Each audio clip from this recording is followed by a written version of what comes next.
All the little good things you do, they make me no. This distance is taking a hold of me for sure. Baby, come.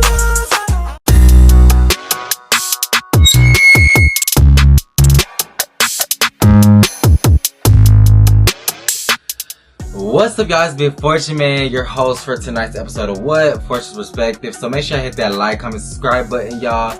So for tonight's episode, we are recapping Love Island 27. Now, I know I have missed a few episodes now, but y'all don't pay attention to it anyway. Y'all are, because y'all are gonna watch it, y'all are gonna enjoy it. Like, y'all just gotta get hooked to it. Like, I'm gonna keep pushing it, so y'all gonna have to just at some point watch it. I don't care. Anyways, let's get started. Enough talking. So we're gonna piggyback off of this thing on Business Challenge, where I feel like personally they did Amaya so wrong. Like, they were damn near bullying that girl, I feel like, right? And I feel like she was such in a defensive space because, right, you're basically telling me to change who I am and change how I react to things. No, I'm not doing that for you. At the end of the day, you're gonna take me as I am, or you can get on. Like, I'm not finna, are we okay? Like, I'm not finna change myself for you, you, or you. And right, I hate that every time that it's everybody, the group as a collective, right, she gets played. This is her third time by the third guy getting played. I'm glad that Brian stood up for her, bro. Because if Brian didn't stick up for her, nobody would have. And I felt so bad. Like, right after the fact, the girls comforted her, but I feel like I wish that, like, the girls would have definitely stuck up for her during all of that. You know what I'm saying? I'm glad that Orlando kind of comforted her in silence, but still, I feel like I wish they all would have said something. But that's just that on that. And then, right, Hood and Shelly, which I feel like both, in my opinion, were wrong. I feel like, right, they're both, in a sense, if it's just a challenge, they both crossed that line. Hood was doing too much. But Shelly also went back for Chris for second. So it's like, really, it's fair game. So that whole girls and all that shit, man, we're gonna touch on that as the episode gets on, right? Anyways, right, and I'm glad that Olandria finally got in Taylor's ass. She should have been gotten his ass since day fucking one. I feel like at the end of the day, Taylor was playing the fuck out of Olandria. So, right, like at the end of the day, I'm glad that Olandria finally stood on business. Anyways, and is it me or did y'all peep that they cut out Zach, Nick, and a lot of people's responses in the stand-in on Business Challenge? I was like, damn, where everybody else at? Like, right. So I don't know if theirs wasn't just important for the show, or if, I don't know, maybe they just talk about it. I ain't even gonna lie, bro. But moving on, it is the next day. So right, Olandria and Hood decided to have a chat, you know what I'm saying? Hey, can I talk to you? Yada yada.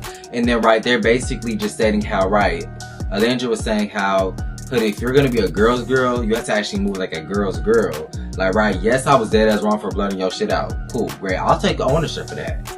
But at the same time, how you move is very selfish, and it's very for Hood.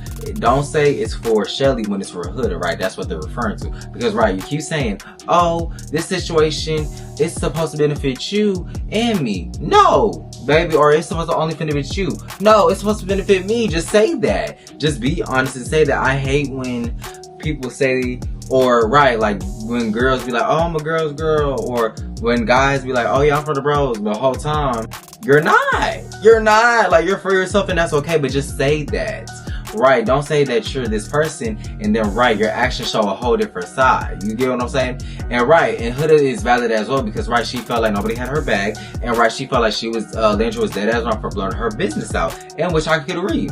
So both parties definitely had valid points. You get what I'm saying? So I'm glad that they made up. Cool, great. They love each other. Okay, cool, whatever. Great. Next topic. So let's see. Then Zach and Amaya have a conversation. Zach pulls Amaya for a chat, and it just goes left. Like, this is where Zach finally exposes how he truly feels about Amaya. Like, right, you didn't feel her in the beginning. Right, you only liked her because she kissed your ass. Like, exactly that. And right, that made Amaya livid because, right, here she goes again for a third time in a row having a connection that fucking failed. First it was Ace, then it was Austin, and now it's Zach. And right, all three of them had the same common issue of not keeping it real with their emotions when it came to Amaya. And that's what she was looking for. She said, hey, if I'm making you feel uncomfortable, if I'm doing this, that, and the third, please let me know upfront and direct. That's what she wanted to know. Y'all did not let my girl know that. And that was the thing that really irritated me, bro, because, right, at the end of the day, she keeps trying to find love, and then y'all keep bullshitting. Hopefully her and Brian go and actually vibe, and hopefully they can be a couple, because my poor sis, she keep going through it with her.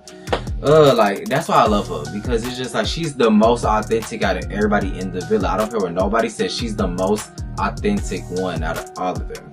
Anyways, after that, I said,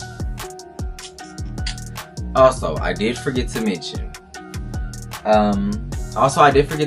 that, after the Senegal Business Challenge, Landria, well, all the girls were kumbaya together, whatever the case may be, just like how all the guys were. And Landria definitely made it clear to Clark that, hey, be careful of Taylor, right? Because he could drop you like a bad habit. You know what I'm saying? Like, right, make sure you keep your options open. Because, right, he just dropped me like a motherfucking, I don't know, like a badass habit. Like, for real, a badass diaper or some shit. Like, he really just dropped her off like she was male or some shit. Like, right. So I understand where she was coming from, because it's like, dang, like, right, we done spent 3 to 4 weeks together, and right, somebody comes in 3 days and they already get you like that? Like, what? You never really liked me, for real. You couldn't have. You couldn't have, right? It was very one-sided. Right, now he would try every now and then, and right, very strategic move, because right, when Jalen came in, then all of a sudden you felt like you had to like up your game up, but right, you only did that so that way you could secure your spot in the villa. Let's be honest, right? Exactly that. When she could have probably had a connection with Jalen and probably made something more out of it, and actually something real, besides you over there playing trying to secure your spot to win the show. Just saying, exactly that. Okay. Anyways, but right, she was just warning Clark, and I'm glad that she didn't bash Clark, and she never bashed Clark. That's the one thing y'all can't say. She has never bashed Clark, regardless of the fact of Clark being motherfucking shady with the smirks and all that shit. Landria has always kept it respectful with Clark, because she knows that Clark is not the issue here. She knows that the issue is Taylor, and I can respect that. And that's some real girls shit right there. Because right, I don't even got no loyalty to you. I really don't even, probably not even care for you. But right, the fact that I'm over here being the bigger person and saying, hey, you can come to me if you need a vent, or hey, if you need to know some information, you can come to me. You get what I'm saying? Not out of spite, but out of just being a genuine person. That's why I like Landria, period. I don't know why y'all hating on Landria, but y'all gotta tighten up, for real. Nobody say. So anyways, after that, Clark gets a text, and now the Islanders are playing this like pop the balloon buster challenge or whatever the case may be. So right, basically, if you're the most likely Islander, then you get confetti, and if you're the least likely Islander, you get slime. So right, they're asking a series of questions, and I ain't gonna lie, they did Taylor and Clark so bad. Like, Taylor was least like twice, Clark was least like twice as well.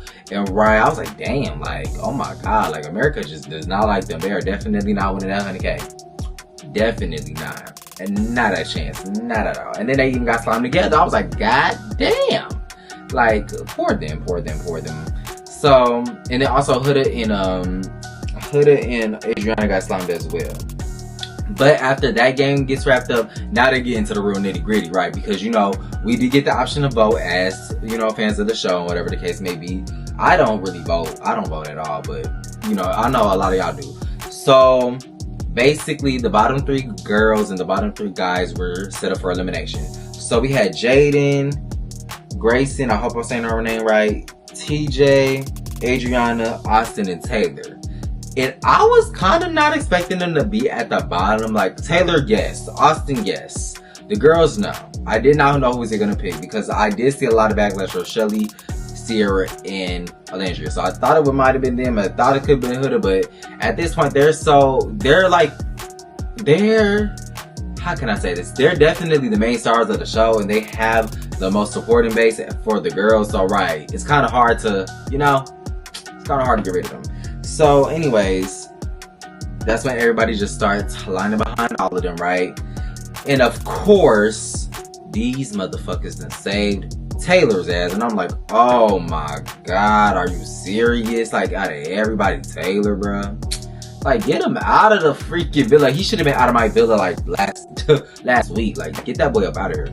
But with that being said, that got TJ, Jade, Grayson, Austin, and Adriana out the villa, which was unfortunate because I feel like, right, TJ and Iris, even though TJ was boring and I feel like he didn't have no purpose, same thing with Iris, I feel like they had a connection and they really had a strong chance of probably having that 100K because, right, they're unproblematic and, right, they were just doing their own thing. So I feel like, right, if it was a person I could have saved, it would have been TJ. Because I feel like, right, just the connection with Iris, I feel like, right, they had a genuine thing going on.